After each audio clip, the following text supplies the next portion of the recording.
എല്ലാവർക്കും നമസ്കാരം. മാർച്ച് മാസം പരീക്ഷകളുടെ കാലമാണ്. കുട്ടികൾക്കും രക്ഷിതാക്കൾക്കും ഒരുപോലെ മാനസിക സമ്മർദ്ദമുണ്ടാകുന്ന ഈ സമയത്ത് പഠനത്തോടൊപ്പം അല്പം ഈശ്വരവിശ്വാസവും ജ്യോതിഷപരമായ ചില ചിട്ടകളും കൂടി പാലിക്കുന്നത് മികച്ച വിജയം നേടാൻ സഹായിക്കും. എത്ര പഠിച്ചാലും പരീക്ഷാ ഹാളിലെത്തുമ്പോൾ മറന്നുപോകുന്നു എന്ന പരാതിക്ക് പരിഹാരമായി നമുക്ക് ചെയ്യാവുന്ന ചില കാര്യങ്ങൾ നോക്കാം.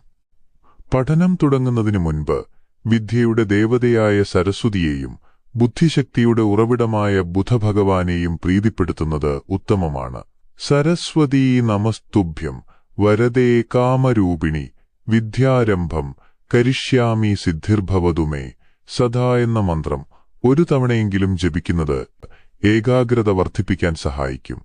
അതുപോലെ ഓർമ്മശക്തി വർദ്ധിക്കാനും പഠനത്തിലെ തടസ്സങ്ങൾ മാറാനും വിഷ്ണു ഭഗവാനെ ധ്യാനിച്ച് വിദ്യാഗോപാല മന്ത്രം ജപിക്കുന്നതും വളരെ നല്ലതാണ്.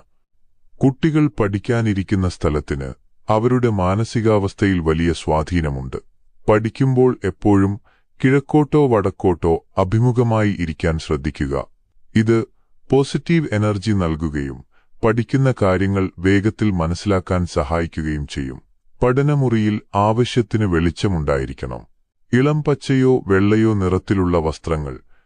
പഠനമേശ എപ്പോഴും വൃത്തിയായി സൂക്ഷിക്കേണ്ടത് അത്യാവശ്യമാണ്. ഉപയോഗിക്കാത്ത പുസ്തകങ്ങളും പേപ്പറുകളും മേശപ്പുറത്ത് കൂട്ടിയിടുന്നത് ഏകാഗ്രത കുറയ്ക്കാൻ കാരണമാകും.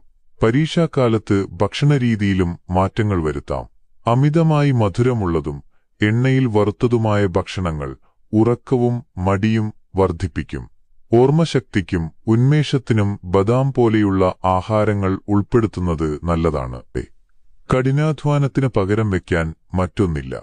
എന്നാൽ ആത്മവിശ്വാസത്തോടെയും ഭയമില്ലാതെയും പരീക്ഷയെ നേരിടാൻ ഇത്തരം പ്രാർത്ഥനകൾ നിങ്ങളെ സഹായിക്കും. ഈശ്വരവിശ്വാസത്തോടെയും നിശ്ചയദാർഢ്യത്തോടെയും മുന്നോട്ടു പോവുക. പരീക്ഷ എഴുതുന്ന എല്ലാ വിദ്യാർത്ഥികൾക്കും ഉന്നത വിജയം ആശംസിക്കുന്നു. ഈ വീഡിയോ ഉപകാരപ്പെട്ടുവെങ്കിൽ നിങ്ങളുടെ സുഹൃത്തുക്കളിലേക്കും ഇത് ഷെയർ ചെയ്യുക. കൂടുതൽ ജ്യോതിഷ അറിവുകൾക്കായി അസ്ട്രോളജി മലയാളം സബ്സ്ക്രൈബ് ചെയ്യാൻ മറക്കരുത്. നന്ദി, നമസ്കാരം.